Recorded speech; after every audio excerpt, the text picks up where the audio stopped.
트리나폴리스라는 작가가 꽃들에게 희망을이라는 동화를 지었습니다. 이 동화는 두 마리의 애벌레가 생의 의미를 찾아가는 여정을 그린 내용입니다. 줄무늬 애벌레와 노란 애벌레는 결국 생의 진리를 발견하고 또 그 진리를 몸으로 체험하다가 아름다운 나비가 되었다는 아름다운 이야기입니다. 그런데 정작 여기서 중요한 것은 처음에는 애벌레였던 그들이 어둠과 고통의 시간이 지난 후에 꽃들에게 희망을 주는 나비가 되었다는 것입니다. 그들은 더 이상 애벌레가 아니라 세상을 아름답게 하는 나비로 새로운 존재로 살아가게 되는 겁니다. 오늘 이와 마찬가지로 바울 사도는 본문에서도 그리스도 안에서 새로운 피조물로 살아가는 그리스도인에 대해서 말하고 있습니다. 그에 의하면 그리스도인은 오직 그리스도를 위해서 살며 서로를 화목하게 하는 직책을 가졌다라고 기록하고 있습니다. 그럼 본문에서 새로운 존재로 살아가는 그리스도인에 대해서 우리가 함께 은혜를 나눌 수 있는 그런 시간이 되길 바라겠습니다. 첫째는 우리는 새로운 피조물이다라는 것이 중요한 의미가 되겠습니다. 17절에 이렇게 기록하고 있습니다. 그런즉 누구든지 그리스도 안에 있으면 새로운 피조물이라 이전 것은 지나갔으니 보라 새 것이 되었도다. 바울은 그리스도 안에라는 말을 참 애용했습니다. 예수 그리스도와 연합한 영적으로 하나됨이라는 뜻이 바로 그리스도 안에다라는 의미입니다. 다시 말하면 그리스도인의 삶은 주 대신 그리스도와 영적으로 하나가 될 때 성립이 된다라는 것입니다. 기독교인이 됐다는 것과 그리스도 안에 있다는 것은 별개의 문제인 것 같습니다. 누구나 교인이 될 수 있습니다. 그러나 누구나 그리스도와 함께하며 그를 따르며 사는 것은 아니다라는 것을 우리가 알아야 합니다. 이 연합의 비밀에 대해서 예수께서는 요한복음 15장에서 포도나무와 그 가지의 비유로 설명하고 계시는데 포도나무는 예수님이십니다. 가지는 성도들입니다.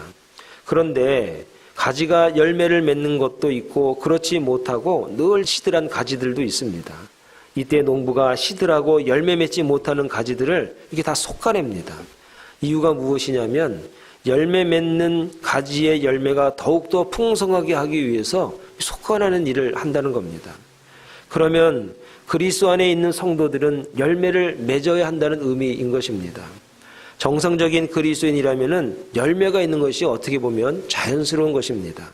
사랑하는 성도 여러분, 예수 그리스도를 구주로 믿는 우리들에게 어떠한 열매가 있는가를 한번 되돌아볼 수 있는 시간이 되어야 하는 것입니다. 골로새서 2장 2절에서 3절에 이렇게 말하고 있습니다. 하나님의 비밀인 그리스도를 깨닫게 하려 함이니 그 안에는 지혜와 지식의 모든 보화가 감추어져 있느니라 라고 기록하고 있습니다. 그 감추어져 있는 열매에 대한 비밀이 바로 새로운 피조물이다 라고 하는 것입니다. 피조물에 해당하는 헬란 말이 있는데 크티시스라고 있습니다. 이 크티시스는 창조 행위를 나타내는 데 주요 사용하는 그런 단어입니다. 그러므로 사람이 그리스도와 영적인 교제를 갖게 되었을 때에 그에게는 그리스도로 말미암아 새로운 창조 행위가 일어나 새로운 존재가 된다는 의미가 바로 이 피조물이라는 의미인 것입니다. 그런데 여러분, 이 새로운 창조 행위를 갖다가 새로운 원료로 만들어지는 전혀 다른 모습을 상상해서는 안 되는 겁니다. 여전히 육의 몸을 입고 동일한 세계에 살고 육체의 욕망과 죄에 굴복당할 가능성을 안고 있다는 것을 우리가 전제를 하는 겁니다. 그런 가운데서도 우리가 그리스도와 연합이 되면 새로운 피조물이 되면은 창조적으로 살 수 있다라는 그런 의미가 되는 겁니다. 요한복음 3장 3절에 보니까 거듭난 사람이라고 말하고 있고 에베소서 4장 24절에는 새 사람이다라고 기록하고 있습니다. 본래 인간은 하나님의 형상대로 창조하셨고 하나님의 생기를 불어넣어 지으신 영을 가진 존재였습니다. 그러나 인간의 타락으로 거룩한 영적 형상이 파괴되고 죄의 지배를 받는 타락한 존재가 되고 말았습니다. 그러나 예수 그리스도의 십자가 희생은 죄 문제를 해결하시고 구원과 회복의 길을 터주신 것입니다. 예수를 믿고 영접하고 그의 이름을 부르는 사람들은 새로운 피조물, 새 것이 된 것이 바로 바울의 고백이고 선포인 것입니다. 사랑하는 여러분, 새로운 존재가 되고 새 것이 되려면 이전 것이 지나가야 한다는 것을 우리가 알아야 됩니다. 이전 것을 그대로 지키고 있는 한 새 것이 될 수 없다라고 하는 것이 본문이 우리에게 주는 교훈인 것입니다. 그래서 이전 것은 지나갔으니 보라 새 것이 되었다라고 말씀하고 있습니다. 에베소 4장 22절에서 이렇게 말합니다. 너희는 유혹의 욕심을 따라 썩어져가는 구습을 따르는 옛사람을 벗어버리고 오직 너희 심령이 새롭게 되어 하나님을 따라 의와 진리의 거룩함으로 지으심을 받은 새 사람을 입으라 라고 말하고 있습니다. 그리스도 안에 있는 사람들은 새 것, 새 사람, 새로운 피조물이 된다라고 하는 것입니다. 사랑하는 성도 여러분, 이전 것을 그대로 가지고는 새롭게 되지 않습니다. 새로운 사람이 되지 않습니다. 유혹의 욕심을 따라 썩어져가는 구습을 따르는 옛사람을 지나 보내야만이 오늘 우리가 새로운 피조물로 새 사람으로 살아갈 수 있다는 것을 여러분 기억할 수 있기를 간절히 부탁을 드리겠습니다. 두 번째는 화목해 하는 직분이 우리에게 있다라는 것입니다. 18절과 19절의 말씀을 읽어드리면 이렇습니다. 모든 것이 하나님께로서 났으며 그가 그리스도로 말미암아 우리를 자기와 화목하게 하시고 또 우리에게 화목하게 하는 직분을 주셨으니 곧 하나님께서 그리스도 안에 계시사 세상을 자기와 화목하게 하시며 그들의 죄를 그들에게 돌리지 아니하시고 화목하게 하는 말씀을 우리에게 부탁하셨느니라 라고 말씀하고 있습니다. 18절 19절을 읽어보면 계속해서 반복해서 나오는 단어가 있습니다. 화목입니다. 18절에 두 번 나옵니다. 하나님께서 그리스도로 말미암아 우리를 자기와 화목하고 한 다음에 그 다음에 화목하게 하는 직분을 주신 것입니다. 19절에도 두 번이나 나옵니다. 그리고 20절에도 보니까 하나님과 화목하라 라고 강력한 권고문이 나오기도 합니다. 공동번역에 보면 이 단어가 화해하다라는 단어로 많이 사용을 하고 있습니다. 이처럼 반복해서 화목을 말하는 것은 그만큼 중요한 것이 무엇이냐면 화목이라는 것입니다. 화목은 헬란말로 카탈라소 이렇게 읽는데 두 가지 의미가 있습니다. 첫째는 무엇이냐면 완전히 화해하는 겁니다. 깨어진 것들 갖다가 없던 걸로 하자. 완전히 화해하고 좋은 관계가 되는 것입니다. 두 번째는 무엇이냐면 이전에 조화로운 상태로 되돌리는 것이 바로 화목이라는 겁니다. 옛날에 좋았던 때, 깨져지기 전의 상태, 싸움하기 전의 상태로 되돌아갔으면 하는 그런 바람이 있지 않습니까? 그게 화목의 의미라는 겁니다. 화목은 지금 다시 잘하자 그런 의미가 아니라 옛날 우리가 좋았던 그 시절, 그때부터 다시 시작하자라고 하는 게 화목이라는 겁니다. 이는 인간과 하나님 사이의 화목이 새로운 화목이 아니라 과거에 화목했던 상태로 다시 되돌리는 화목이라는 것을 우리가 알아야 됩니다. 동시에 아담으로 인해 깨어진 상태를 그리스도의 구속으로 바로잡는 것을 갖다가 화목케 하는 직분을 말하는 것입니다. 요한일서 1장 7절에 보니까 이렇게 말합니다. 그가 빛 가운데 계신 것 같이 우리도 빛 가운데 행하면 우리가 서로 사귐이 있고 그 아들 예수의 피가 우리를 모든 죄에서 깨끗하게 하실 것이요 라고 말씀하고 있습니다. 예수님은 하나님과 사람을 화목하게 하실 뿐 아니라 사람과 사람 사이에도 화목케 하는 능력이 그분에게서 나온다는 겁니다. 베드로전서 1장 19절에도 보니까 오직 흠없고 점없는 어린 양 같은 그리스도의 보배로운 피로 된 것이라 그랬습니다.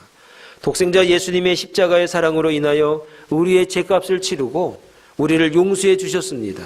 그래서 예수의 피가 죄로 막힌 담을 허셨다는 겁니다. 히브리서 4장 16절에 보니까 그러므로 우리는 긍휼하심을 받고 때를 따라 돕는 은혜를 얻기 위하여 은혜의 보좌 앞에 담대히 나아갈 것이라 라고 말하고 있습니다. 여러분, 예수 안에서 화목하게 되어서 우리가 하나님께 담대히 나아갈 수 있는 존재가 된 것입니다. 전 세계에서 가장 권위 있는 상이 무엇입니까? 노벨상입니다. 노벨상은 그 해에 인류에 공헌한 공적을 각 분야별로 나눠서 시상을 합니다. 그 중에서도 가장 관심을 갖는 상이 무엇이냐면 노벨 평화상이라고 합니다. 인류를 화목하게 한 사람, 기관에게 주어지는 상이 노벨 평화상입니다. 그만큼 인류도 화목을 중요하게 생각한다는 겁니다. 여러분, 그렇다면 오늘 화목은 어떻게 만들어야 되는지를 성경이 우리에게 증거하는데 첫 번째가 무엇이냐면 사랑해야 화목할 수 있다는 겁니다. 오늘 본문 14절에 이렇게 말합니다. 그리스도의 사랑이 우리를 강권하시는도다. 우리가 생각하건대 한 사람이 모든 사람을 대신하여 죽었은즉 모든 사람이 죽은 것이라 말했습니다. 여기서 그리스도의 사랑이 우리를 강권한다고 그랬습니다. 여기서 한글에는 그리스도의 사랑이라고 말하지만 원문에는 이 관사가 빠져 있습니다. 원문에는 관사가 있는데 그리스도의 그 사랑이 우리를 강권하기 때문이라는 겁니다. 우리가 화목하게 되고 우리가 화목하는 직분을 감당할 수 있는데 그게 무엇이냐면 그리스도의 그 사랑이 우리를 화목하게 하는 겁니다. 그리스도의 그 사랑이 어떤 사랑이냐면은 바로 우리를 죽기까지 사랑하는 그 사랑이 우리를 화목케 한다라는 겁니다. 강권이라는 말이 있는데 이 강권이라는 뜻이 사로잡는다는 뜻입니다. 예수님은 자신의 사랑으로 우리를 사로잡으셨습니다. 그리고 뛰쳐나가려는 우리를 도저히 놓을 수가 없으셨습니다. 그리고 우리를 대신해서 죽으신 겁니다. 그 사랑이 하나님과 죄로 인해 벌어진 틈이 봉합이 된 겁니다. 사랑하는 여러분, 화목은 사랑을 전제로 해야만 하는 겁니다. 교회를 사랑하고 성도를 사랑하고 자녀를 사랑하고 가정을 사랑하고 나라를 사랑할 때 화목하게 된다는 사실을 여러분 믿을 수 있기를 바라겠습니다.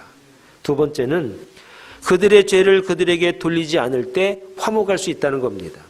19절에 보니까 그들의 죄를 그들에게 돌리지 아니하시고 화목하게 하는 말씀을 우리에게 부탁하셨느니라 그랬습니다.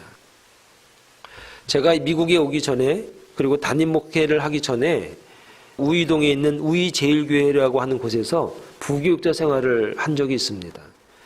근데 그 교회에는 한 1000여 명 정도 되는 성도가 있었고 주일학교가 늘 부흥하는 그런 모범적인 교회였기 때문에 굉장히 관심을 많이 받는 교회가 그 우이제일교회라는 곳입니다. 주일날 사역이 마무리되면 오후에 목양실에서 교육자 회의가 매주 있었습니다. 근데 이 회의는 짧게 끝난 적이 거의 없었던 기억이 있습니다. 그때 선임 목사님이 회의를 주도하고 담임 목사님은 회의를 이렇게 관전하시는 형태로 이렇게 회의가 진행이 됩니다. 근데 주로 그 회의의 내용이 아이디어 회의였습니다. 왜냐하면은 행사를 위주로 하는 그 이벤트형 교회였기 때문에 늘 바빴던 기억이 많습니다. 그래서 아이디어가 매일 필요했던 거예요. 처음 회의에 참석한 날 다들 아이디어를 내라고 하는데 다들 꿀먹은 벙어리처럼 말을 안 하고 이렇게 가만히들 있는 거예요. 그래가지고 제가 너무 좀 이상해가지고 아이디어를 내라고 하기에 아이디어는 아니지만 비슷한 것 하나를 이렇게 말했습니다. 그러자 선임 목사님이 이렇게 말하는 거예요. 그럼 아이디어를 낸 사람이 책임지고 그 일을 추진하시오. 이러는 거예요. 그 순간 제가 알았죠. 다들 말 안 하고 꿀먹은 벙어리처럼 있는 이유를 그때 알은 거예요. 말하면 죽는구나. 말하면 그 일을 책임지고 해야 되는구나. 그러니까 누가 말하기를 기다리고 있지 말 안 하는 거예요. 괜히 얘기해가지고 하여튼 일 무지하게 했던 적이 있습니다. 세상은 이렇다는 거예요. 내가 하기 싫은 거는 누가 하길 바라는 것이고 누구에게 책임을 전가하는 것이 세상 사람들의 그런 원리인 것 같습니다. 그런데 하나님은 아담 이후로부터 지은 죄에 대해서 책임을 우리에게 돌리지 않으시고 본인이 스스로 감당을 하시는 겁니다. 인간들이 감당해야만 하는 죄책을 예수님이 감당하게 하신 것이라 이 말입니다. 그분은 죄가 없으신 분이십니다. 그분은 사람의 죄와 관계가 없는 분이에요. 그래서 하나님이 예수님을 화목제물로 삼으셨던 것인지도 모르겠습니다. 여기서 우리들이 화목의 영적인 의미와 방법을 우리가 알 수 있는데 그게 무엇이냐? 화목하려면 책임질 수 있을 때 그때 화목이 이루어진다는 거예요. 책임지는 자 때문에 화목이 이루어질 수 있다는 거예요. 희생을 말하는 겁니다. 내가 좀 더 수고해 주는 것입니다. 주님이 그 책임자가 되어 주셨다는 겁니다. 책임을 분명히 져야 하는 사람이 있지만 그에게 그것을 돌리지 않는 겁니다. 그는 객관적으로 나와 별 차이가 없어 보이지만 영적으로 아직 책임질 만한 그릇이 아니기 때문에 조금 더 기다려야 됩니다. 조금 더 봐줘야 됩니다. 내가 책임진 게 더 낫습니다. 내가 희생하는 게 더 낫기 때문에 그렇게 함으로 말미암아 화목이 이루어진다는 것입니다. 사랑하는 여러분, 화목은 어떻게 만들어지는가? 사랑하면 되는 겁니다. 화목은 어떻게 하면 우리에게 주어지는가? 책임지려고 하는 사람이 있을 때 화목한 가정이 되는 것입니다. 책임감 있는 엄마, 책임감 있는 아빠, 책임감 있는 자녀가 있을 때 그 가정이 얼마나 화목하겠습니까? 책임감 있는 목회자, 책임감 있는 장로님, 권사님, 집사님이 있을 때 그 교회가 얼마나 화목하고 재미가 있겠습니까? 책임감이라고 하는 것은 우리에게 화목을 이끌어가는 중요한 단어인 것입니다. 사랑하는 여러분, 책임감 있게 화목을 만들어 가시고 사랑함으로 말미암아 우리가 화목을 누릴 수 있는 거룩하고 신실한 주의 종들이 다 될 수 있기를 간절히 축원을 드리겠습니다. 세 번째는 우리는 그리스도의 사신이다. 20절에 말하고 있습니다. 그러므로 우리가 그리스도를 대신하여 사신이 되어 하나님이 우리를 통하여 너희를 권면하시는 것 같이 그리스도를 대신하여 간청하노니 너희는 하나님과 화목하라 그랬습니다. 사신이라는 말이 나왔습니다. 프리스뷰오멘 이렇게 읽어요. 이 말이 원래 의미가 뭐냐면 나이가 든 사람을 갖다가 이렇게 불렀습니다. 근데 여기서 어떤 단어가 나오냐면 장로님이란 단어가 여기서 나와요. 프레스뷰타이 이렇게 말해요. 그럼 여기서 장로교회가 나와요. 장로교회가 뭐죠? 프레스비테리안 처치 이렇게 나오는 거예요. 본절에서 말하는 그리스도를 대신하여 사신이 되었다라고 하는 게 무엇이냐면 그리스도께로부터 장로의 직분을 받아서 화평에 복음을 전파하는 사역을 수행하게 되었다라는 의미가 바로 사신이 되었다라는 의미인 겁니다. 그러면 사신이라고 하는 그런 개념이 무엇이냐? 첫째는 국가대표라는 뜻이에요. 사신은. 여러분, 한 국가의 명예는 그 나라 대사, 사신 그 손에 달려 있습니다. 그의 국가는 그에 의해서 판명될 때가 많습니다. 사람들은 그의 말을 듣고 그의 행동을 보고 코리아, 한국 사람은 저렇게 말하고 저렇게 먹고 저렇게 이야기하는구나, 저렇게 행동하는구나 그렇게 볼 수 있어요. 마찬가지로 그리스도인들은 저렇게 말하고 저렇게 행동하는구나 라고 판단하게 돼 있다는 거예요. 그리스도인들은 하나님의 나라에 가는 사람들은 저렇게 말하는구나, 저렇게 사는구나 라고 판명될 수 있다는 거예요. 우리들은 그리스도의 사신이라는 것을 우리가 알아야 돼요. 원하건 원하지 않던 간에 어쩔 수 없이 우리는 하나님의 대사, 하나님의 사신이라는 것을 우리가 알아야 됩니다. 하나님의 사신, 하나님의 대사는 그 나라의 국민들에게 자기 나라를 좋게 보이게 할 책임이 있다는 것을 또한 우리가 알아야 되는 거예요. 여러분, 성도들 때문에 하나님 나라가 다 들통날 때가 얼마나 많은지 몰라요. 알고 보니까 장로님이래, 알고 보니까 목사님이래, 알고 보니까 교회 다닌데, 알고 보니까 신앙생활한데 랄 때가 얼마나 우리 가운데 많이 있습니까? 여러분들은 하나님의 나라를 어떻게 소개하고 있습니까? 여러분들을 통해서 하나님의 나라가 어떻다라는 것을 여러분 어떻게 보여주고 계시냐 이 말입니다. 여러분, 우리들은 다 그리스도가 보낸 사실이라는 사실을 여러분 믿을 수 있길 바랍니다. 우리는 하나님 나라의 국가대표라는 사실을 여러분 인식하고 살아갈 수 있기를 간절히 축원을 드리겠습니다. 두 번째로 사신은 하나님의 말씀을 간청하는 자라는 것입니다. 그리스도의 사신은 성도의 생명을 구원하라는 메시지를 부여받았다는 것입니다. 그래서 20절에 보니까 그리스도를 대신하여 간청하노니 너희는 하나님과 화목하라 이렇게 말하고 있습니다. 우리가 그리스도를 대신하여 간청한다 이 말이 무엇이냐면 하나님과 화목하라라고 하는 그 말의 메시지를 증거하고 전해주라는 얘기입니다. 십자가의 도를 받아들여라, 복음을 믿어야 됩니다, 주님의 메시지를 충실하게 전하는 일을 우리에게 맡기셨다는 거예요. 이것은 우리의 음성으로 알려줘야 할 책임이 우리에게 있다는 거예요. 소리를 크게 내어서 듣게 해야 한다는 거예요. 귀 있는 자가 들을 수 있도록 들을 수 있는 기회를 우리가 만들어줘야 한다는 사명이 우리에게 있다는 거예요. 하나님이 선택하신 자들에게 들려줘야 할 책임이 교회의 사명이라는 것이 바로 사신이라는 단어에 있다는 사실이에요. 그래서 많이 배워야 됩니다. 많이 알아야 됩니다. 알아야만이, 배워야만이, 외우고 있어야만이 그 복음을 증거할 수 있지 않겠습니까? 모르는데, 희미하게 아는데 어떻게 그 복음을 전할 수가 있겠어요? 그런 의미에서 성숙한 오후는 굉장히 중요해요. 그 시간에 조금이라도 한마디라도 우리가 잘 배우고 깨우쳐서 전하면 되는 거예요. 사신의 역할을 충실하게 감당할 수 있는 그런 저와 여러분 될 수 있기를 간절히 축원을 드리겠습니다. 마지막으로 의인입니다. 21절에 보니까 그 안에서 하나님의 의가 되게 하려 하심이라 그랬습니다. 의란 죄가 없다는 뜻입니다.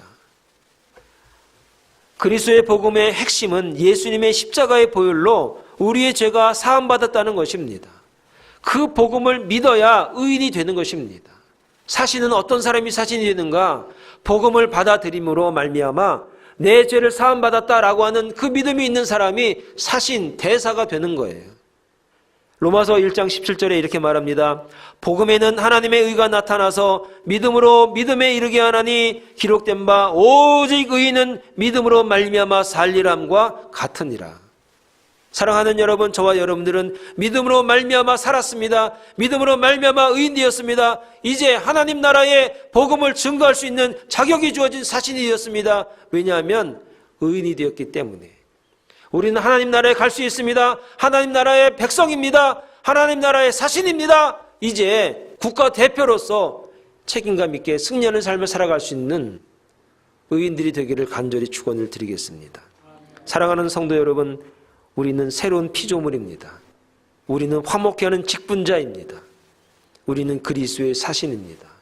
이 사명감을 바울이 고린도 교회에 증거하고 오늘 우리에게까지 증거한다는 사실을 여러분 믿고 새로운 피조물로서 화목케 하는 직분자로서 하나님 나라를 대표하는 사신으로 이 땅에서 믿음으로 승리하는 주의 종들이 다 될 수 있기를 간절히 축원을 드리겠습니다. 기도하겠습니다.